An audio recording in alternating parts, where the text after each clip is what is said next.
1941 жыл ақпандатқан. Сыртта аяз, ауылымызда ақ қар жапқан. Үңіреген үрей тұр соғыс дейтін, алапат аспан жерді аттандатқан. Аттан деді.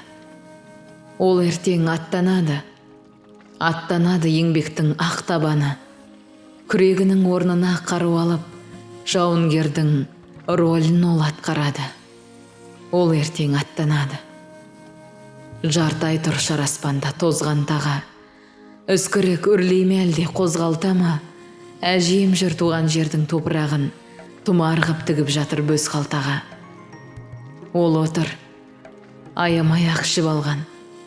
Санасын мазалайды күшік арман. Аттан әке, таныс қой күрес саған. Күресуі керек қой күші бар жан. Неге бізге үмітсіз тесілесің? Аттан әке, жолыңнан кешігесің. Кеудесінде шыбыны бар паңырлар тауып жейді сенсізде бір несібесін. Қалай сені жұбатам, аңыры ана, сауқайт деп тәңіріңе жалын ана. Мына отырған иеміз құласа егер, саған жар әке бізге табылама. Жалынған ғазиз анам сұрап қалған, жоғалды сол бетімен бірақ арман. Сенбеймін әкең өлді дегенге мен, себебі ол үйімізден тір аттанған.